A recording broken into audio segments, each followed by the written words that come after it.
Hello दोस्तों, उम्मीद करते हैं आप लोग बहुत अच्छे होंगे। आपकी जो तैयारी है आपके आरओ एआरओ एग्जाम के लिए काफ़ी अच्छी चल रही होगी। आज हम उत्तर प्रदेश के कुछ स्पेशल करंट अफेयर को डिस्कस करने वाले हैं जो बहुत ही इंपॉर्टेंट है, क्योंकि आरओ एआरओ के एग्जाम में आपका करंट अफेयर्स का जो वेटेज रहता है 30+ क्वेश्चन तो मैक्सिमम आते हैं। मिनिमम की अगर हम बात करें तो 25 क्वेश्चन रहते हैं आपके यूपी स्पेशल करंट अफेयर से सिर्फ। आपको भी पता है कि अगर 30 क्वेश्चन आ रहे हैं आपके 140 क्वेश्चन से तो कितना वेटेज है इसका, प्लस यूपी स्पेशल भी हम कवर कर रहे हैं तो आपका तो 50+ क्वेश्चन तो ऐसे ही कवर हो जाएगा ना। तो बहुत इंपॉर्टेंट सेशन है, प्लीज आप अच्छे से जरूर कवर करिए। बात मानिए, इससे बाहर क्वेश्चन नहीं आएगा।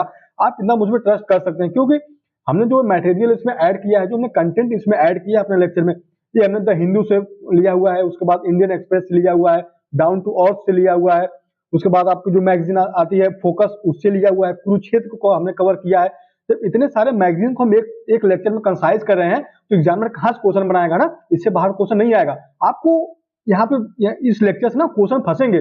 मैंने यहाँ पे क्वेश्चन का लेंथ थोड़ा बढ़ा दिया है, क्योंकि जब आपका पेट का जो एग्जाम हुआ था ना, पेट के एग्जाम में क्या हुआ था कि क्वेश्चन की लैंग्वेज बहुत ज्यादा टफ कर दिया था।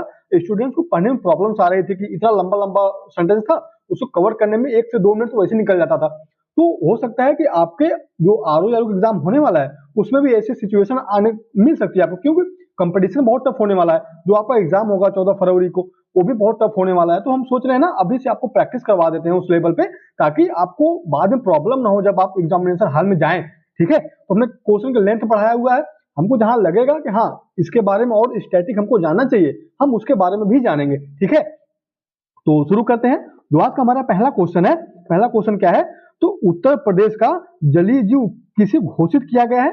तो उत्तर प्रदेश का जलीय जीव किसे घोषित किया गया है, तो घोषित किया गया है आपके गंगा डॉल्फिन को, गंगा डॉल्फिन को।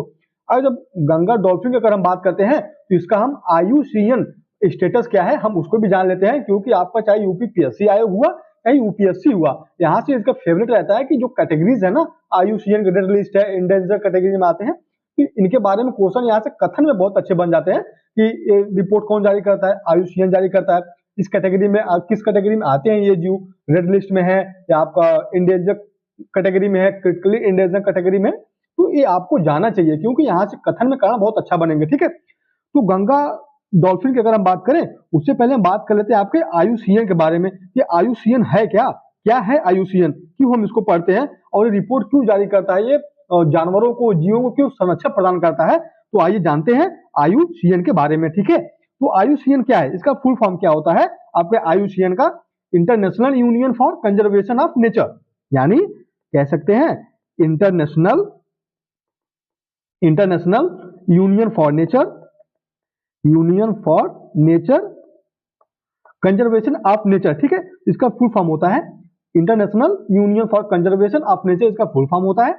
इसका जो गठन किया गया था ना आयुसीएन का, आयुसीएन का जो गठन किया गया था, कब किया गया था आप इसको भी जानते रहिए। तो आयुसीएन का गठन 1948 में हुआ था। 1948 में इसके हेडक्वार्टर की बात करें, हेडक्वार्टर कहाँ पे है इसका, हेडक्वार्टर है आपका यूके में। ठीक है, यूके यूनाइटेड किंगडम है, उत्तराखंड नहीं है। ठीक है, तो इसका गठन हुआ था 1948 में।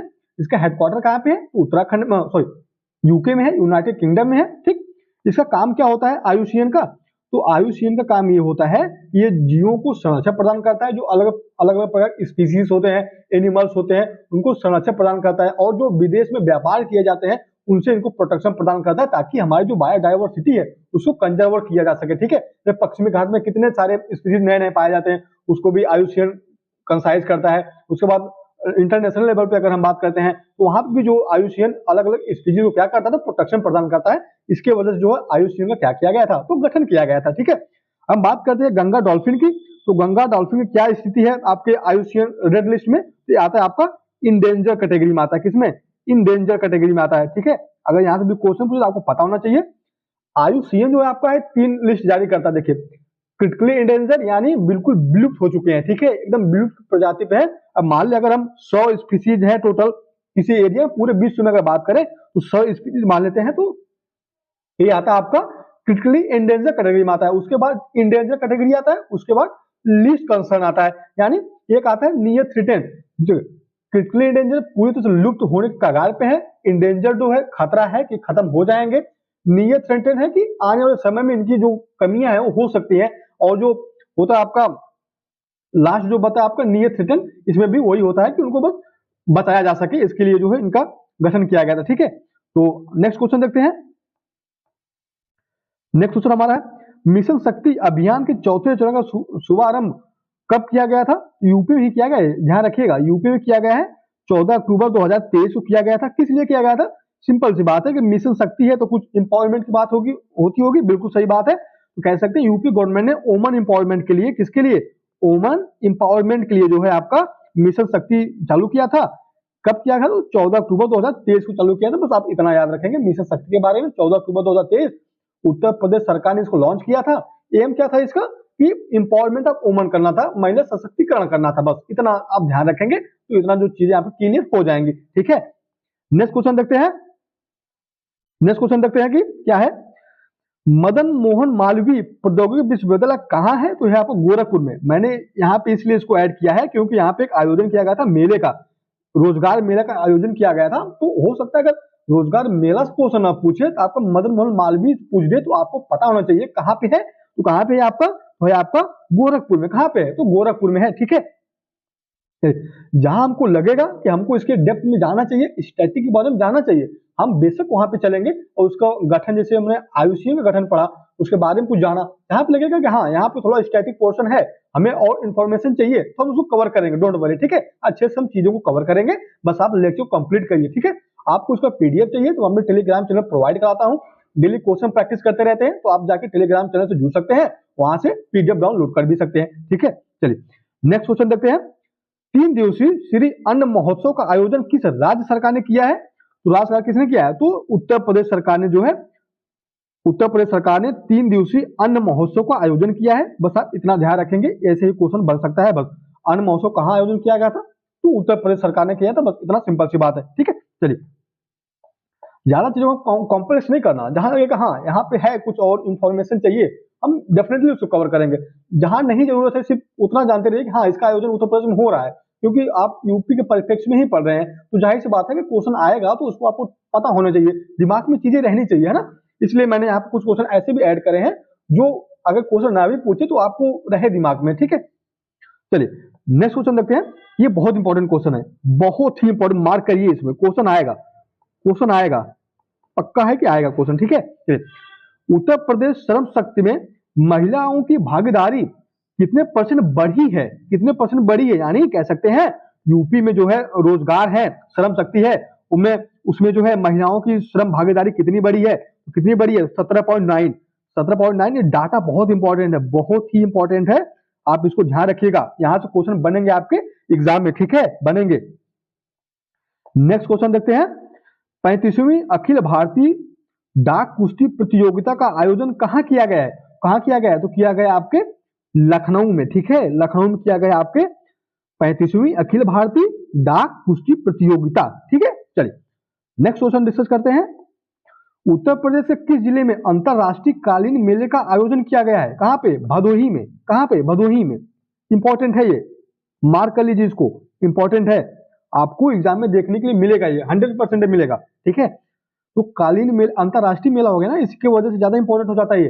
अंतरराष्ट्रीय कालीन मेले का आयोजन आपको भदोही में किया गया है, तो जाहिर सी बात है क्वेश्चन बनेगा यहाँ से। ठीक है, चलिए नेक्स्ट क्वेश्चन देखते हैं। अत्याधुनिक मेडिटेक पार्क का विकास कहाँ किया जा रहा है? तो नोएडा में, जेवर हवाई अड्डा है ना, जेवर हवाई अड्डा के पास में किया जा रहा है, नोएडा में अत्याधुनिक मेडिटेक पार्क का विकास। ठीक है, चलिए नेक्स्ट क्वेश्चन देखते हैं। रोबोटिक प्रोसेसेस ऑटोमेशन लैब का उद्घाटन कहाँ किया गया है? तो किया गया आपके गोरखपुर में। ठीक है, कहाँ पे? तो गोरखपुर में किया, माइटी द्वारा किया गया। ठीक है, माइटी द्वारा किया गया है, आप इसको भी ध्यान रखेंगे, माइटी द्वारा जो है आपका रोबोटिक प्रोसेसेस ऑटोमेशन लैब का उद्घाटन किया गया है आपके गोरखपुर में। ठीक है, नेक्स्ट क्वेश्चन देखते हैं। सिसवारा घाट उत्तर प्रदेश किस जिले में स्थित है? तो है आपका श्रावस्ती में। कहाँ पे? तो श्रावस्ती में स्थित है। देखिए मैंने सिसवारा घाट इसलिए लिया हुआ है क्योंकि न्यूज में था, पेपर में भी आया था। क्यों? क्योंकि जो है ना माइंस का काम चालू हो गया है, खनन का काम चालू हो गया है, इसके वजह जो है न्यूज में आया था, तो मैंने ऐड कर दिया। मेरी रिस्पॉन्सिबिलिटी है जो चीजें करंट में है उसको ऐड करा जाए, चाहे वो घाट ही क्यों ना हो, किसी छोटे डिस्ट्रिक्ट में ही क्यों ना हो, हमको करंट में चीजें हैं तो हम उसको कवर करेंगे, डेफिनेटली करेंगे, उससे बाहर हम नहीं जाएंगे। ठीक है, तो न्यूज में था आपका सिसवारा घाट, में भी चांसेस हैं कि आपके एग्जाम में पूछ ले, तो मिस नहीं करना हमको, ठीक है। तो श्रावस्ती जिले में पड़ता है आपके। नेक्स्ट क्वेश्चन देखते हैं, उत्तर प्रदेश के किस जिले में खादी महोत्सव का आयोजन किया गया है? कहां पे? तो उत्तर प्रदेश के वाराणसी जिले में। कहां पे? तो उत्तर प्रदेश के वाराणसी जिले में जो है आपका खादी महोत्सव को क्या किया गया है? तो आयोजन किया गया है, ठीक है। क्या? आयोजन। नेक्स्ट क्वेश्चन देखते हैं, उत्तर प्रदेश के किस जिले में खिलौना फर्नीचर पार्क स्थापित करने की योजना शुरू की गई है? तो आपका हो गया खिलौना एंड फर्नीचर पार्क कहां बनाया जाएगा? तो बनाया जाएगा आपके नोएडा में। कहां पे? तो नोएडा में, ठीक है। कहां पे? नोएडा में। याद रखिएगा, ये सब इंपॉर्टेंट क्वेश्चन है, सब न्यूज में रहे हैं, सब न्यूज में रहे हैं। इसकी वजह से मैंने यहाँ पे ऐड किया हुआ। कुछ ऐसे अन्यथा चीजें हम अपने लेक्चर में डिस्कस नहीं करेंगे जो आपके टाइम की बर्बादी हो, साथ में आपके एग्जाम के लिए बेनिफिशियल ना साबित हो। हम चाहते हैं सिर्फ वही क्वेश्चन हम डिस्कस करें जो आपके परीक्षाओं में महत्वपूर्ण हो, जो आपके लिए बेनिफिशियल साबित हो सके, ठीक है। तो खिलौना फर्नीचर पार्क स्थापित किया जा रहा है कहां पे? तो नोएडा में किया जा रहा है, ठीक है। चलिए नेक्स्ट क्वेश्चन देखते हैं, the battles and Ganga festival का आयोजन कहां किया गया है? तो किया गया आपके उत्तराखंड में, ठीक है। कहां पे? तो उत्तराखंड में। The battles and Ganga festival Uttarakhand, ठीक। देखिए, जब आप यूपी स्पेशल करंट अफेयर की बात करते हैं तो आप साथ में यूके को भी कवर करिए, उत्तराखंड को कवर करिए, साथ में बिहार को कवर करिए और उसके बाद दिल्ली को कवर करिए, ठीक है। दिल्ली को, इन स्टेट को कवर करिए। अगर आप यूपी का स्पेशल भी पढ़ रहे हैं ना तो इंपॉर्टेंट हो जाता है, क्योंकि ये यहाँ से क्वेश्चन बनते हैं आपके एग्जाम में। चंडीगढ़ से क्वेश्चन नहीं बनता, पंजाब से नहीं बनता, मध्य प्रदेश से नहीं बनता। मध्य प्रदेश से क्वेश्चन बनते जो बहुत ज्यादा हाईलाइटेड रहे हो, अदरवाइज इस तरह से नहीं पूछता। लेकिन आपके बिहार से क्वेश्चन पूछता है, आपके यूपी से क्वेश्चन पूछता है, आपको दिल्ली से जो योजनाएं चालू की जाती हैं उसके बारे में भी क्वेश्चन पूछता है। तो हम इन 3 स्टेट को कवर करेंगे, डेफिनेटली कवर करेंगे, छोड़ के नहीं जाना हमको। चाहे क्वेश्चन पूछे चाहे ना पूछे, लेकिन हमारा जो अनुमान है, जो प्रीवियस ईयर क्वेश्चन का आधार हमने एनालिसिस बनाया है, उसके आधार पर हम आपको बता रहे हैं ये 3 स्टेट से क्वेश्चन पूछे गए हैं आपके आरओ के एग्जाम में, ठीक है। नेक्स्ट क्वेश्चन देखते हैं, रोजगार प्रयाग पोर्टल किस राज्य सरकार ने शुरू किया है? किसने? तो उत्तराखंड ने। किसने? तो उत्तराखंड ने। रोजगार प्रयाग पोर्टल उत्तराखंड ने किसके लिए किया? एजुकेशन मिल सके, साथ में आपको यहाँ पे कह सकते हैं जॉब क्रिएट हो सके, ठीक है। उसके लिए जो यहाँ पे उत्तराखंड में किया गया था, ठीक है। कि योजनाएं या पोर्टल चालू करने से जॉब नहीं क्रिएट होती, उसको जमीनी हकीकत भी उतारना पड़ता, सिर्फ कागजों में फाइलें दब के न रह जाए, ऐसा सरकारें काम करें। सिर्फ पोर्टल पे पोर्टल लॉन्च ना करें, उसको हकीकत में चीजों को बदलें, ठीक है। तब जाके प्रॉब्लम यूथ की सॉल्व होंगी। अदरवाइज जॉब की बहुत ज्यादा प्रॉब्लम चल रही है आजकल, है ना, क्राइसिस है जॉब के। तो गवर्नमेंट जो है योजनाएं ठीक है चालू करे, पोर्टल भी चालू करें, कोई इशू नहीं है, बट उसको इंप्लीमेंट भी करें। ऐसा ना हो कि बस चालू करके छोड़ दिया जाए, ठीक है। अब करंट का न्यूज बन गया तो हमको पढ़े जा रहे हैं, ठीक। नेक्स्ट क्वेश्चन देखते हैं, बरौनी रिफाइनरी को सर्वश्रेष्ठ रिफाइनरी का पुरस्कार से सम्मानित किया गया है। यह किस राज्य में अवस्थित है? तो कहां पे अवस्थित है? किस राज्य में? तो स्थित आपके बिहार में। कहां पे? तो बिहार में स्थित सुपौल जिला है ना, वहां पे शायद पड़ती है, सुपौल में, ठीक है। सुपौल जिला में जो है आपका बरौनी रिफाइनरी पड़ता है। अगर एग्जाम में पूछे बरौनी रिफाइनरी किस स्टेट से संबंधित है, किस राज्य से संबंधित है, तो आपको पता होना चाहिए कि ये बिहार से आपको संबंधित है, ठीक है। किससे? बिहार से। नेक्स्ट क्वेश्चन देखते हैं, प्रधानमंत्री जन औषधि केंद्र का शुभारंभ कहां किया गया है?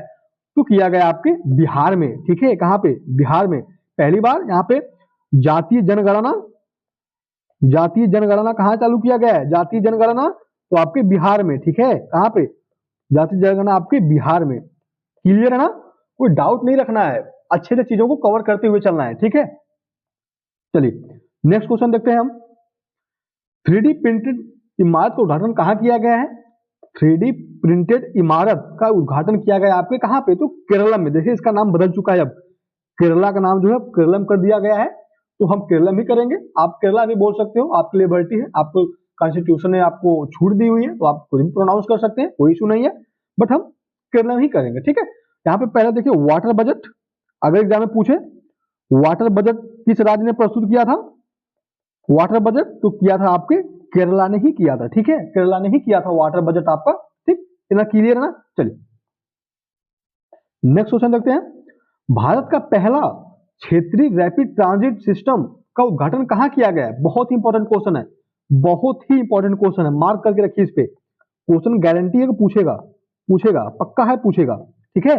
तो भारत का पहला क्षेत्रीय रैपिड ट्रांजिट सिस्टम का उद्घाटन किया गया आपको उत्तर प्रदेश के शहीबाबाद जिले में। कहां पे? शहीबाबाद। शहीबाबाद कहां पे? शहीबाबाद डिस्ट्रिक्ट आपको पता है उत्तर प्रदेश में। वहां पे जो है आपका क्षेत्रीय रैपिड ट्रांजिट सिस्टम का क्या किया गया है? तो उद्घाटन किया गया है। ठीक है, इतना क्लियर है ना? चलिए नेक्स्ट क्वेश्चन डिस्कस करते हैं हम। इफ्को नैनो डीएपी तरल संयंत्र का उद्घाटन कहां किया गया है? किया गया आपके गांधीनगर के कलोल में। कहां पे? गांधीनगर के कलोल में इफ्को नैनो डीएपी तरल संयंत्र का उद्घाटन किया गया आपके गांधीनगर कलोल में। ठीक है, यहीं पे स्पेशल इकोनॉमिक जोन भी आता है ना, आपको कुछ आइडिया है इसका? गांधीनगर में ही आता है। यहाँ पे स्पेशल इकोनॉमिक जोन का तात्पर्य होता है कि यहाँ पे जो कंपनियां आएंगी विदेशों से या भारत में जो कंपनियां इन क्षेत्रों में लगाई जाएंगी उनको बेहतर ट्रांसपोर्ट की सुविधा मिलेगी, बेहतर ट्रांसपोर्ट की सुविधा मिलती है। उसके बाद कुछ टैक्सेस से टैक्स से भी छूट दी जाती है। उसके बाद उनको जो कागजों की जो कार्यवाही होती है उसको जल्दी जल्दी निपटा दिया जाता है। ठीक है, तो इसे हम बोलते हैं स्पेशल इकोनॉमिक जोन। ठीक, एक आता है एफटीए, फ्री ट्रेड एग्रीमेंट है ना, वो भारत के देशों के साथ एग्रीमेंट करा हुआ है, जैसे जापान के साथ भी करा हुआ है हमने भारत ने, पाकिस्तान के साथ नहीं किया हुआ। पाकिस्तान के साथ करना भी नहीं चाहिए, वो उस लायक भी नहीं है कि हम उसके साथ एफटीए सिग्नेचर करें। ठीक, मैंने आपको यहाँ पे इसलिए बता दिया कि गांधीनगर आया तो थोड़ा आइडिया है आपको। अच्छा, स्पेशल इकोनॉमिक जोन है, एफटीए भी कुछ होता है आपका, जो भारत ट्रेड करता है दूसरों के साथ, एफटीए फॉरेन ट्रेड एग्रीमेंट भी बोलते हैं हम, इसके साथ फ्री ट्रेड एग्रीमेंट भी बोलते हैं हम। ठीक है, तो भारत जिसके साथ एफटीए कर लेता है ना, उसके बाद वो टैक्सेस होते हैं उनके सामान में। मान लीजिए भारत ने जापान के साथ एफटीए किया, वहां से कुछ सामान आती है 100 रुपए की, भारत में टैक्स लगता है 20%, 120 रुपए टैक्स हो गए। तो भारत क्या करेगा? एफटीए के तहत जो है उनके टैक्स जो है वो कम कर देगा, तो वहां की वस्तुएं भारत में ज्यादा बिकेंगे कम प्राइसेस पे। अब भारत की जो वस्तुएं हैं वो जब जापान में जाएंगी तो यहाँ की वस्तुएं वहां अधिक बिकेंगी कम दाम में। ठीक, बस यही होता है सीधा, एफटीए का मतलब यही होता है। बस आप इतना भी जो है ध्यान रख सकते हैं। ठीक है, इकोनॉमी का थोड़ा सा पोर्शन था तो मुझे लगा बता देना चाहिए, अलग से इन्फॉर्मेशन रखे रहिए। हो सकता है अगर यहाँ से एग्जाम में पूछे एफटीए के बारे में क्या होता है, एफटीए से तात्पर्य क्या है आपका, तो थोड़ा आपको आइडिया होना चाहिए। ठीक है, हमारा काम यही थोड़ी है कि जो हमने डिस्प्ले पे लिखा हुआ है वो रट के बता के चले आए। अरे नहीं, लगेगा कि हाँ कुछ अलग इन्फॉर्मेशन है इससे रिलेटेड है तो हम उसको भी कवर अप करेंगे। ठीक है, डोंट वरी, अच्छे से कवर करेंगे। चलिए नेक्स्ट क्वेश्चन देखते हैं। बसोहली पश्मीना को जीआई टैग दिया गया है, इस किस राज्य से संबंधित है? तो ये बताने की जरूरत है, जब पश्मीना आ ही गया तो जम्मू कश्मीर है, क्योंकि पश्मीना शॉल बहुत फेमस है आपके जम्मू कश्मीर के, है ना। तो बसोहलो पश्मीना को जीआई टैग दिया गया है, ये आपका संबंधित कहां से? तो जम्मू कश्मीर से संबंधित है। ठीक है ना। चलिए आईएमएफ ने, बहुत इंपॉर्टेंट है, मार्क करिए, इस पे मार्क कर लीजिए, जो बता रहा हूं ना यहाँ पे संभावना है इनकी क्वेश्चन पूछने की। ठीक है, ठीक, चलिए नंबर 22 क्वेश्चन क्या है? तो आईएमएफ ने भारत के विकास दर का अनुमान कितना लगाया है? तो आईएमएफ के अनुसार जो भारत की ग्रोथ होगी वो 6.3% के आसपास रहेगी। ठीक है, चलिए हम बात कर लेते हैं आपके आईएमएफ के बारे में।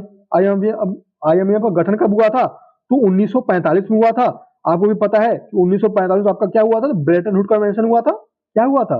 तो ब्रेटन वुड कन्वेंशन, इसी तहत आपकी 3 संस्थाएं बनी थी, एआईडीबी, वर्ल्ड बैंक, आईएमएफ। ठीक है, इतना ध्यान है ना, भूलना नहीं है, भूलना नहीं है।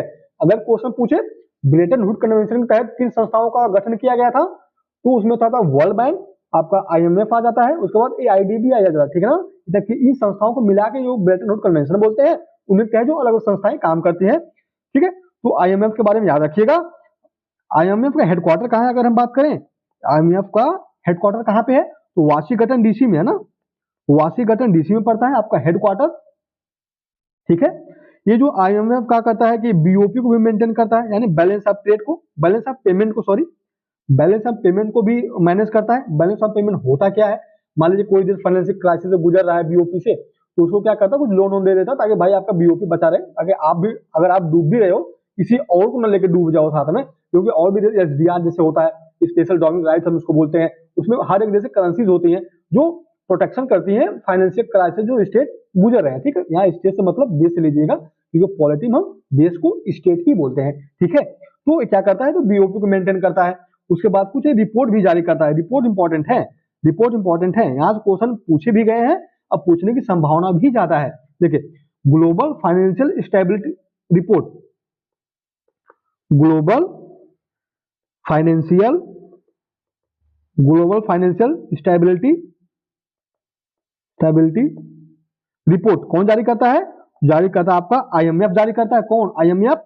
उसके बाद एक रिपोर्ट और जारी करता है, बहुत इंपॉर्टेंट है ये, तो ये तो काफी हाईलाइटेड रहती है। कौन? World economic outlook. World economic outlook कौन जारी करता है? तो आईएमएफ जारी करता है। ठीक है, आगे रिपीट कर रहा हूं, आईएमएफ का गठन, आईएम इंटरनेशनल मॉनेटरी फंड इसको हम बोलते हैं, फुल फॉर्म होता है इंटरनेशनल मॉनेटरी फंड। इसका गठन किया गया था 1945 में ब्रेटन वुड कन्वेंशन के तहत। ठीक, उसके बाद इसका हेडक्वार्टर कहां पड़ता है आपका? तो वाशिंगटन डीसी में पड़ता है। इतना क्लियर है ना? इसका काम क्या होता है? बैलेंस बीओपी को कंट्रोल करता है, साथ में कोई जब फाइनेंशियल क्राइसिस से गुजर रहा है तो उसको मेंटेन करता है, साथ में लोन देता है ताकि कोई देश जो है अपना जो फाइनेंशियल क्राइसिस है उससे बचाया जा सके। इसका मेन काम ये होता है। ठीक है, फिर ट्रेड को भी मैनेज करता है, एसडीआर को भी मैनेज करता है आपका आईएमएफ। उसके बाद कुछ रिपोर्ट भी जारी करता है। तो रिपोर्ट है आपका global financial stability report, global financial stability report की इंपॉर्टेंट है रिपोर्ट, एग्जाम में आपको पूछा जाएगा, पक्का है पूछा जाएगा, आप मिस मत करिए इसको। ठीक है, अच्छे से कवर करिए। Global financial stability report. उसके बाद एक रिपोर्ट और जारी करता है, कौन सा? World economic outlook. World economic outlook कौन जारी करता है? तो आईएमएफ जारी करता है। अब इसको ध्यान रखेंगे। ठीक है, चलिए, हमने आपसे कहा ना जहां हमको लगेगा हाँ हमको स्टैटिक और जानना चाहिए तो हम वहां आपको डेप्थ में लेके चलेंगे। लगेगा कि हाँ यहाँ से भी क्वेश्चन पूछेगा तो हम उसको भी कवर अप करेंगे, डोंट वरी, कुछ भी नहीं छोड़ेंगे। ठीक है, आप ट्रस्ट कर सकते हो मुझ पर। चलिए, यहाँ पे एक इंपॉर्टेंट क्वेश्चन और देख लीजिए, एक इंपॉर्टेंट क्वेश्चन और देख लीजिए। याक चुरपी, खामती चावल और तांगसा कपड़ा को जीआई टैग दिया गया है, यह किस राज्य से संबंधित है? तो अरुणाचल प्रदेश। अरुणाचल प्रदेश। याक चुरपी, खामती चावल, उसके बाद तांगसा कपड़ा किससे संबंधित है? तो संबंधित है अरुणाचल प्रदेश में। उसके बाद यहाँ पे एक मत्स्य अनुसंधान यानी म्यूजियम कह सकते हैं खोला जा रहा है। कहां पे? तो खोला जा रहा है आपका अरुणाचल प्रदेश में। अरुणाचल प्रदेश का हाईएस्ट पीक क्या है? कांगटो। बता दीजिएगा गलत हो तो, अगर सही है तो कोई बात नहीं। ठीक है, तो अरुणाचल प्रदेश हाईएस्ट पीक क्या है? कांगटो है। आप मुझे कमेंट बॉक्स में भी मेंशन इसका कर सकते हैं। ठीक है, चलिए नेक्स्ट क्वेश्चन देखते हैं हम। देश का पहला सोलर रूफ साइकिलिंग ट्रैक का उद्घाटन कहां किया गया है? तो किया गया आपके हैदराबाद में। कहां पे? तो हैदराबाद में। देश का पहला है सोलर रूफ साइकिलिंग ट्रैक है। ठीक, कहां पे? तो आपके हैदराबाद में। ठीक है, गोल्डन एटीएम आपको कुछ याद है? गोल्डन एटीएम काफी हाईलाइटेड था, काफी पुराना न्यूज है, और इसको जानते रहिए, हैदराबाद। ठीक, चलिए नेक्स्ट क्वेश्चन देखते हैं। गौरी मिसाइल का सफल परीक्षण किस देश ने किया है? तो किया आपके पाकिस्तान ने। किसने किया है? तो पाकिस्तान ने किया है, काफी वर्षों बाद किया है। 1978 में सर इसका फर्स्ट जनरेशन जो था 1978 के आसपास इन्होंने करा था। उसके बाद जो है अब जाके इन्होंने करा हुआ है। ठीक है, 1978 नहीं, 1998 दिल सॉरी 1998 में है पहला परीक्षण किया था, उसके बाद अब जाके इन्होंने करा है। तो गौरी मिसाइल है क्या? न्यूक्लियर जो वेपन्स है उनको ले जाने में सक्षम होगा, है ना? इतने सालों बात तो कर रहा है, ऊपर से दिखाएगा भी कि हमने तो गौरी मिसाइल परीक्षण भी कर लिया। ठीक है, खैर कोई बात नहीं, बस जानते रहिए पड़ोसी है तो ध्यान होना चाहिए पड़ोसी क्या कर रहा है ना।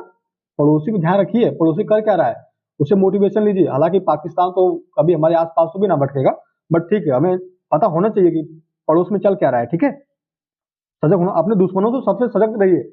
सबसे बड़ी बात होती है कि हम जिसे अपना समझते हैं ना वो है तो फिर टॉर्चर करता है बाद में। तो आप अपने दुश्मनों से ज्यादा सजग रहिए कि आपके साथ कौन सा कैसे बिहेव करने वाला है। अगर आप उन चीजों से रहेंगे अवेयर तो आप लाइफ में काफी अच्छा फील करेंगे, ताकि चीजों को आपको अच्छे से मैनेज करना आ जाएगा। ठीक है, ठीक है, चलिए तो मोटिवेशन की बात होती है, बट ठीक है, आपको सबसे बड़ी लड़ाई तो आपको घर में ही होती है। आप पड़ोसियों को तो झेल जाओगे, किसी और को तो झेल जाओगे, अपने घर में जब लड़ाई होती है ना तो उसको झेला नहीं जाता। ठीक है, वो सीखिए चीजों, जैसे समय बीतता चला जाएगा वो हो जाएगा आप। ठीक है, चलिए आते हैं अपने काम पे वापस।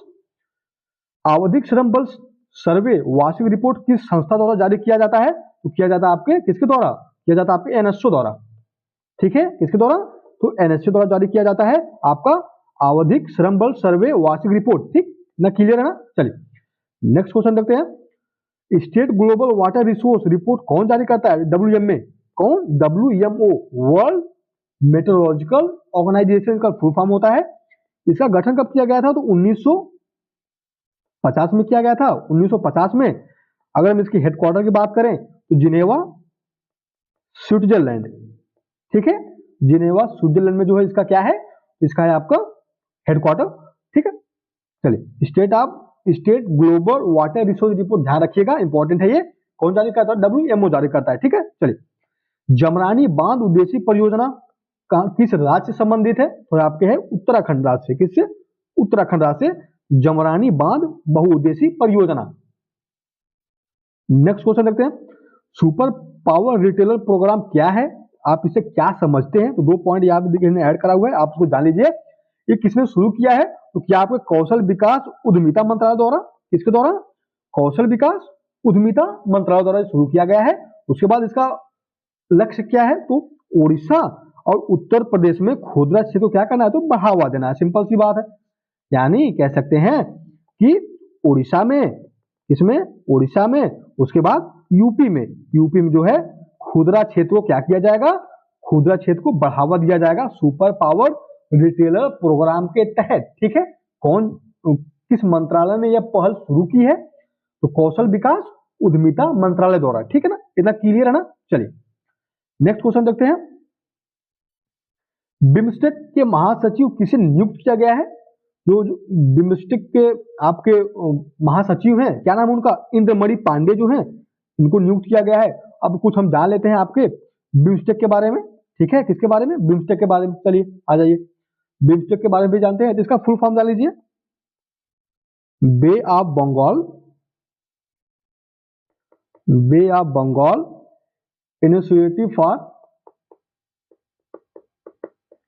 Initiative for multi sectoral technical and economic corporation. ठीक, इकोनॉमिक कॉर्पोरेशन। या फुल फॉर्म से क्वेश्चन नहीं पूछेगा, जो मैं आपको बताने की कोशिश कर रहा हूँ, बस तो मैंने आपको बता दिया कि Bay of Bengal initiative for multi sectoral technical and economic corporation का फुल फॉर्म होता है। बिम्स्टेक का गठन कब किया गया था? तो बिम्स्टेक का गठन 1997 में किया गया था। किसमें? 1997 में। इसकी अगर हेडक्वार्टर की बात करें हम, तो पड़ता आपका कहाँ पे? तो ढाका में पड़ता है। कहाँ पे? ढाका आपका कहाँ पे? तो बांग्लादेश में। कहाँ पे? तो बांग्लादेश में पड़ता है। ठीक, बिम्स्टेक। अब सबसे इंपॉर्टेंट ये है कि यहाँ पे मेंबर कौन कौन से हैं, है ना? मेंबर्स भी तो क्वेश्चन पूछेगा कि बिम्स्टेक के तहत कौन कौन से देश नहीं आते या कौन कौन से देश बिम्स्टेक में आते हैं। तो आपको पता होना चाहिए, IR का पोर्शन है ना, इंटरनेशनल रिलेशन का पोर्शन है, तो हम इसको कवर अप करेंगे। ठीक है, तो 7 कंट्रीज आते हैं इसमें। कौन कौन से हैं? पहला तो आप ले लीजिए भारत, भूटान यानी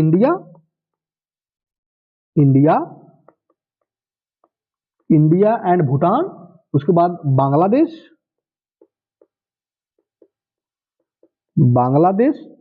and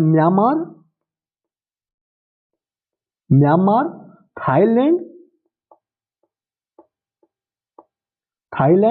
Nepal and Sri Lanka.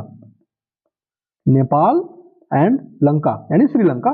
1 2 3 4 5 6 7 India, Bhutan, Bangladesh, Myanmar, Thailand, Nepal and Sri Lanka आपके बिम्स्टेक के अंतर्गत आते हैं। ध्यान रखिएगा कि बिम्स्टेक में पाकिस्तान नहीं आता। यहीं से क्वेश्चन कंफ्यूज करेगा एग्जामिनर, क्या बिम्स्टेक के तहत पाकिस्तान आता है? क्या नहीं आता। बिम्स्टेक के तहत जो है पाकिस्तान नहीं आता। ठीक है ना, ध्यान रखिएगा। ये छोटी छोटी जो गलतियां होती है ना, जो माइनर डिटेल जो प्रॉब्लम्स होती हैं, यही आपको कंफ्यूज करती है आपके एग्जामिनेशन हॉल में। 2 ऑप्शन तो आप एलिमिनेट कर ले जाओगे, इजीली कर ले जाओगे अगर आपने थोड़ा डेप्थ में पढ़ा है तो। लेकिन 2 क्वेश्चन आपको प्रॉब्लम करेंगे। यही है ना, कभी सुना हुआ है लेक्चर, कभी आपने कहीं मैगजीन पढ़ी या किसी का सुना हुआ, आपने कुछ ऐसा पढ़ा हुआ तो दिमाग में रहता है, तो तब याद आता था मैंने तो कभी सुना था इसके बारे में। तो उस तरह से चीजें कंफर्म होती हैं। सबको सारे ऑप्शन नहीं आते, सबको सारे क्वेश्चन नहीं आते। कुछ होता है कि गेस करना पड़ता है आपको। जो आप तुक्का बोलते हो ना, वो तुक्का नहीं होता, वो गेस होता है कि हाँ आपने कहीं पढ़ा हुआ था, चीजें बस कहीं थोड़ा रह गई है दिमाग में, तो आप उसको क्या करते हो, तो एलिमिनेट कर ले जाते हो ऑप्शन को। बस यही इसी को हम बोलते हैं तुक्का, है ना? तुक्का नहीं होता है। ठीक है, इतना क्लियर ना? Bharat, Bhutan, Bangladesh, Myanmar, Thailand and Nepal and Sri Lanka जो आपके बिम्स्टेक के अंतर्गत आते हैं, आप इसको ध्यान रखिएगा। 1997 में क्या किया गया था? इसका गठन किया गया था। ठीक है, ये पूरे विश्व की आबादी का 21% कवर अप करता है। ठीक है, आप इसको भी ध्यान रखिएगा, एडिशनल इंफॉर्मेशन है। चलिए नेक्स्ट क्वेश्चन देखते हैं, राष्ट्रीय नाट्य विद्यालय के नए निदेशक किसे नियुक्त किया गया है? नियुक्त किया गया आपके चितरंजन त्रिपाठी को, ठीक है, किसको? चितरंजन त्रिपाठी को। क्लियर है ना? चलिए नेक्स्ट क्वेश्चन देखते हैं। संप्रीति सैन्य अभ्यास किन दो देशों के मध्य हुआ था, यानी किन दो देशों के मध्य संपन्न किया गया है? तो भारत और बांग्लादेश। कौन? भारत और बांग्लादेश के बीच जो है आपका संप्रीति सैन्य अभ्यास क्या किया गया है? तो आयोजन किया गया है। आप इतना इसको ध्यान रखेंगे, ठीक है। तो ये तो आज के हमारे इंपॉर्टेंट क्वेश्चन। देखिए इसे हम 30 क्वेश्चन, 35 क्वेश्चन, 25 क्वेश्चन, 20 क्वेश्चन, हम ऐसी चीजों को कवर करेंगे। हम 1.5 घंटे का 2-2 घंटे का वीडियो नहीं बनाएंगे, क्योंकि आपको भी पता है कितना बोरिंग हो जाता है ना। तो छोटे छोटे समय में अच्छा कंटेंट हम आपको देने की कोशिश कर रहे हैं। आप बस करंट अफेयर फोकस करिए। देखिए मेन सब्जेक्ट जो अगर हम बात करें ना आपके आर में, तो मॉडर्न हिस्ट्री हो गई आपकी, इंडियन ज्योग्राफी हो गई आपकी, उसके बाद आपका कुछ साइंस वाला पोर्शन आ जाता है, एंड आपका वर्ल्ड ज्योग्राफी, उसके बाद current affair and UP special. यही 5-6 सब्जेक्ट हैं जो आपके आर एग्जाम में नंबर आप क्वेश्चन ज्यादा गेन कराएंगे। तो आप इसे फोकस करके रखिए। हिंदी तो जगह जाहिर है, 60 नंबर तो आने ही आने हैं। 6 टॉपिक ही है तो वहां से ही आने हैं, तो आप उसको अच्छे से कवर अप करिए, ठीक है। तो हम तो आपको करंट अफेयर, चाहे यूपी स्पेशल की इतिहास हो गया, यूपी स्पेशल की ज्योग्राफी हो गई, या इंडियन ज्योग्राफी मैंने आपको पूरा पढ़ा रखा है। आप वहां पे जाके चीजों को अच्छे से कवर कर सकते हैं। उसके बाद आपको हिस्ट्री में पढ़ा ही रहा हूँ, अब वो प्रैक्टिस क्वेश्चन में करवा ही रहा हूँ। डेली आपको 9 बजे रात को शाम को जो आपको प्रैक्टिस हिंदी की मिल जाएंगे, ठीक है। तो इस तरह से हम चीजों को कवर करेंगे। अब बात मानिए आपको पढ़ने के बाद ना लगेगा कि हाँ आपका स्टैंडर्ड है, ठीक है। प्रैक्टिस हम आपको करवाते रहेंगे, ठीक है। तो अच्छे से आप अच्छे से कवर करिए। अगर आपको उसका पीडीएफ चाहिए तो मैं टेलीग्राम चैनल का लिंक डिस्क्रिप्शन में डाल दूंगा, आप वहां से जाके उसको डाउनलोड कर सकते हैं। मैंने आर्ट एंड कल्चर का नोट भी वहां पे प्रोवाइड करा दिया, तो प्लीज आप जाके उसको नोट को पढ़िए, आपका रिवीजन अच्छा हो जाएगा, ठीक है। तो क्योंकि कला एंड संस्कृति का कंटेंट नहीं मिलता बहुत ज्यादा ना, तो मैंने एक कंसाइज कर दिया एक जगह सारी चीजों को, तो आप उस पर जाके अच्छे से पढ़ाई कर सकते हो, ठीक है। तो उम्मीद करते हैं कि आज का लेक्चर आपको पसंद आया होगा। बहुत बहुत धन्यवाद दोस्तों।